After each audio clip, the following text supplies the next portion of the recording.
As the sun set in the west, the twin sal trees outside Guangxi City appeared exceptionally serene in the golden afterglow.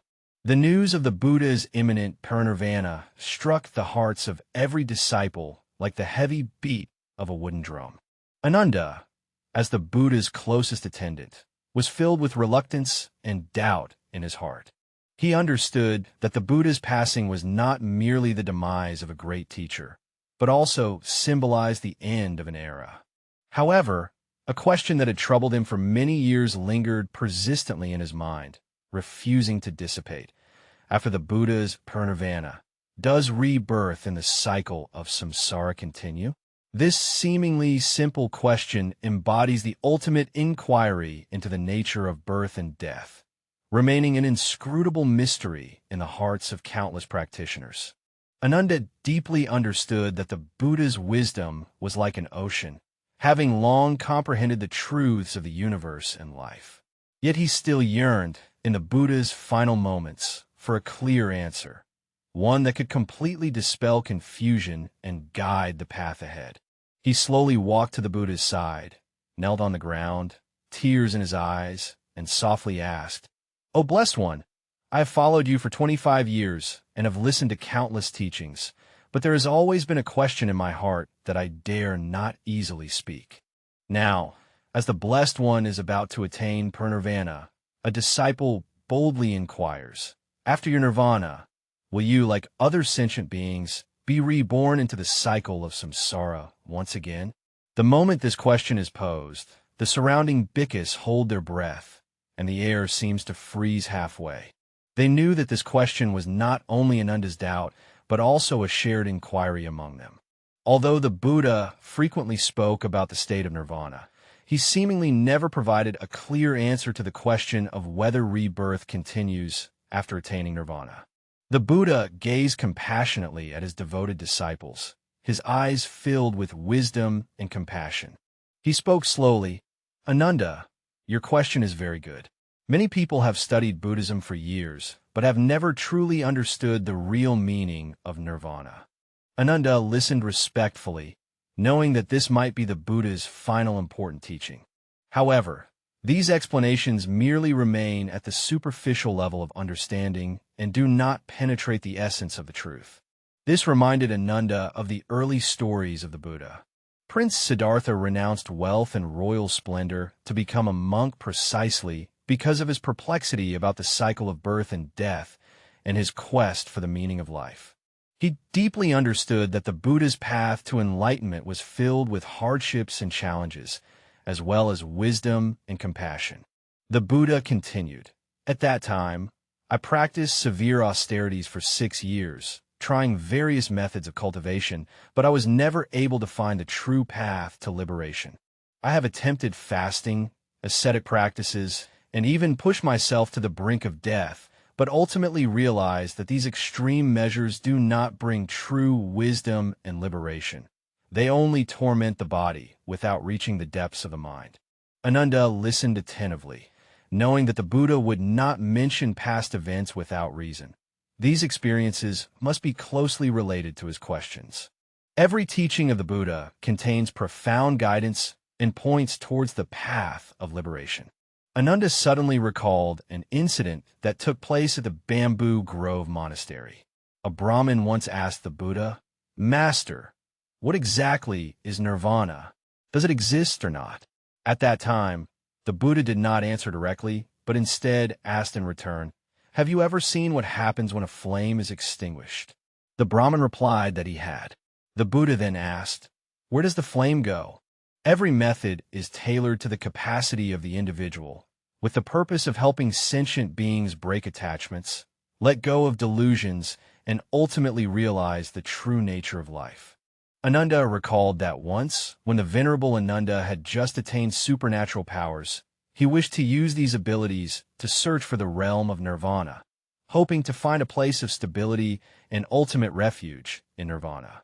After the Buddha understood, he smiled and told him that nirvana is not a place that can be sought through supernatural powers, just as you cannot grasp the void with your hand, nor can you find nirvana through supernatural abilities.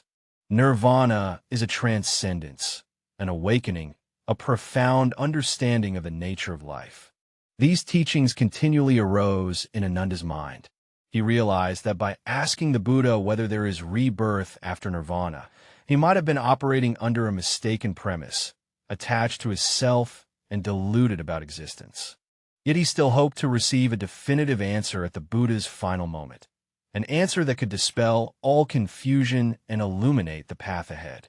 The Buddha gazed into the distance, the afterglow of the setting sun casting a serene light upon his face. He slowly said, "It was not until I attained complete enlightenment under the Bodhi tree that I truly understood the meaning of nirvana. This principle cannot be fully expressed through language, for language itself is a limitation, a distortion of the truth. I will try my best to explain in a way that you can understand, so that you can have a clearer understanding of nirvana."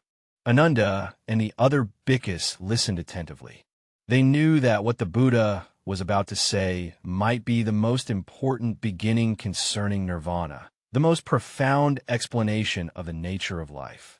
The Buddha said, "Ananda, have you seen the waves of the great ocean? The waves appear to rise and fall continuously, ceaselessly arising and passing away, but in essence, they are all water. Samsara is likewise, seemingly marked by coming and going, birth and death. It is actually just a flow of dependent origination of life, a transformation of forms. Clinging to the arising and ceasing of waves, one fails to perceive the true nature of water. Attachment to the coming and going of samsara prevents one from perceiving the true nature of life." This metaphor made Ananda somewhat contemplative. He often practiced by the banks of the Ganges River and truly observed that although the waves rise and fall, the essence of the water remains unchanged. He began to understand that the samsara spoken of by the Buddha was not merely a simple cycle of birth and death, but a deeper phenomenon of life itself. The Buddha also said that many people think nirvana is a place or a state, a goal that can be pursued. This understanding still falls into relative thinking and the trap of dualistic opposition. To truly understand nirvana, one must first break free from this mode of thinking and transcend these limitations. Ananda asked the Buddha, "World-honored one, is it true that nirvana is fundamentally not as we imagine it, neither a place that can be reached nor a state that can be pursued?" The Buddha nodded, "Indeed, it is so. People always use the concepts of birth and death to understand nirvana, and the concepts of existence and non-existence to measure nirvana. This in itself is a misconception, a distortion of the truth. Nirvana is the realm beyond birth and death, the realm beyond existence and non-existence, the realm beyond all relative concepts." The Buddha used another metaphor, likening it to a person dreaming, experiencing various joys and sorrows in the dream, feeling all kinds of emotions. When he awakens, can you say where he has gone? Can you say where he has come from? The arising and ceasing of dreams is merely an activity of consciousness, a manifestation of illusion. The principle of nirvana is similar to this. Nirvana is not departure, nor disappearance. It is awakening from illusions and liberation from the dream. This metaphor caused the monks present to fall into deep contemplation. Indeed, upon awakening from a dream, one does not go to a specific place but transcends the limitations of the dream, returning to a state of clear awareness. Nirvana may also be a process of awakening from the dream of cyclic birth and death, returning to the original state of life. At that moment, Ananda suddenly thought of a deeper question. "Bhagwan, if nirvana is neither a place nor a state, then what will you become after attaining nirvana? In what form will you exist?" The Buddha's gaze became extraordinarily profound, as if able to penetrate the mysteries of the universe. He spoke slowly. "Ananda, your question touches the crucial point. Now I will reveal to you a rarely known secret, the ultimate truth about the essence of life."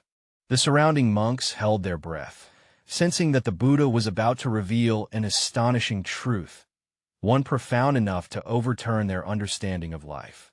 The Buddha said, "Ananda, you should know that Nirvana is not an end, but a transcendence. Nirvana is not annihilation, but perfection. I will now tell you why, after Nirvana, one cannot say there is reincarnation nor that there is no reincarnation, because reincarnation itself is also an illusion, a product of attachment." Originally, the Buddha had long perceived that Ananda's confusion was not merely about whether there is rebirth after Nirvana, but rather a deeper doubt concerning the very nature of the cycle of birth and death, a profound inquiry into the ultimate meaning of life.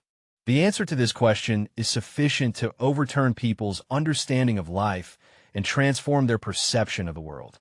The Buddha continued to teach, "Ananda, people are always attached to the concepts of existence and non-existence, clinging to the duality of birth and death. Asking whether one undergoes rebirth after Nirvana falls into this very trap, entangling oneself in the dualistic mode of thinking. True Nirvana transcends the realm of existence and non-existence, surpasses the duality of birth and death, and represents a profound awakening to the very essence of life." This sentence enlightened Ananda. He began to understand why the Buddha usually spoke in a veiled manner, avoiding giving direct and explicit answers. It was to prevent people from falling into the trap of concepts and becoming confined by the limitations of thought. The Buddha said that asking what kind of dreams a lotus flower has after it falls asleep is itself a flawed question, because the lotus flower does not actually fall asleep. It merely exists in a different form. Similarly, understanding nirvana through the concept of samsara is a misunderstanding and a distortion of the truth.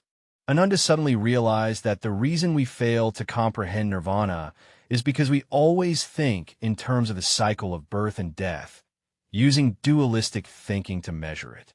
The Buddha's slight nod signified, indeed it is so. Nirvana is a state transcending birth and death. To understand nirvana through the concepts of birth and death is like trying to measure the void with a ruler, utterly impossible and fruitless. This metaphor gave those present a new understanding.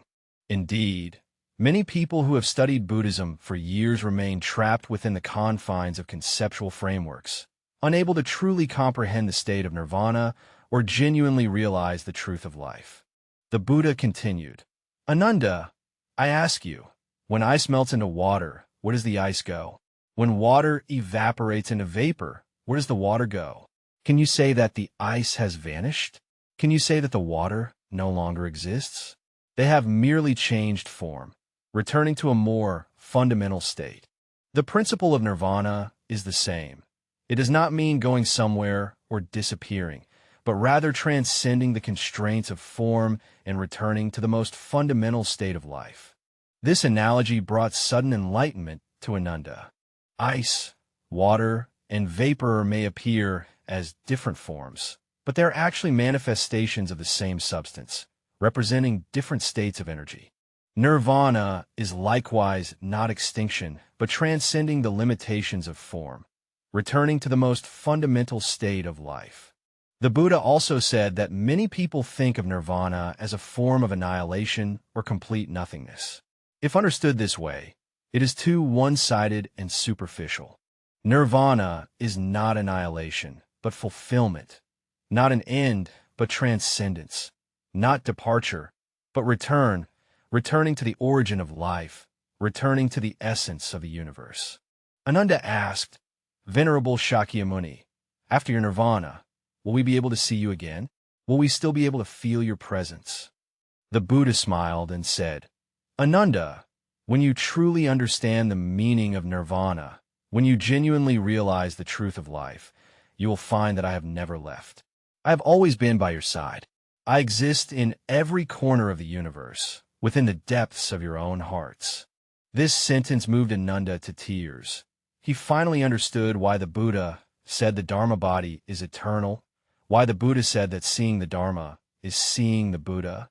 Nirvana is not a form of departure, but an eternal existence, a manifestation that is omnipresent. The Buddha continued to teach, just as the waves of the ocean subside and merge into the embrace of the sea. Can you say the waves have disappeared? They have merely returned to their true nature as water, returning to the wholeness of the ocean.